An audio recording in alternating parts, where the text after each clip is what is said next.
اللہ تعالیٰ نے جب آدم علیہ السلام اور اماں ہوا کو زمین پر اتارا تو آبادی میں اضافہ درکار تھا۔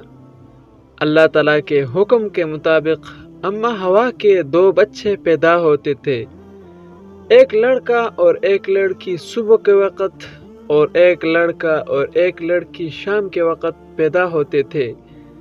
اللہ تعالیٰ کے حکم کے مطابق جو لڑکا صبح پیدا ہوتا تھا اس کا نکاح اس لڑکی سے ہوتا جو شام کو پیدا ہوتی، اور جو لڑکی صبح پیدا ہوتی اس کا نکاح اس لڑکے سے ہوتا جو شام کو پیدا ہوتا۔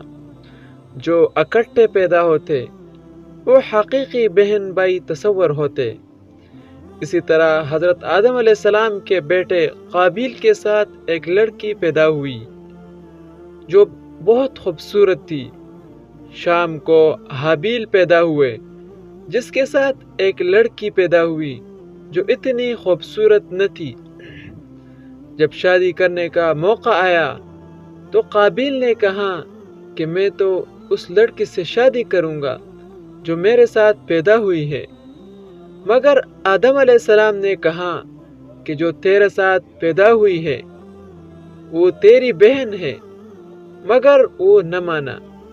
آخر اس نے کھل کر کہہ دیا کہ میں حابیل کو قتل کر دوں گا، مگر حابیل نے کہا کہ بے شک تو مجھے قتل کر دے گا، مگر میں اللہ تعالیٰ کے حکم کی نافرمانی نہ کروں گا۔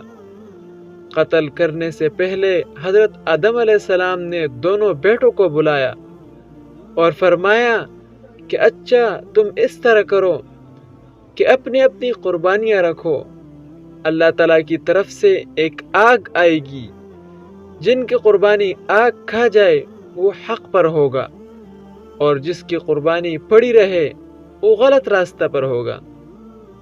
حضرت آدم علیہ السلام کے فرمان کے مطابق دونوں نے اپنی اپنی قربانیاں رکھی۔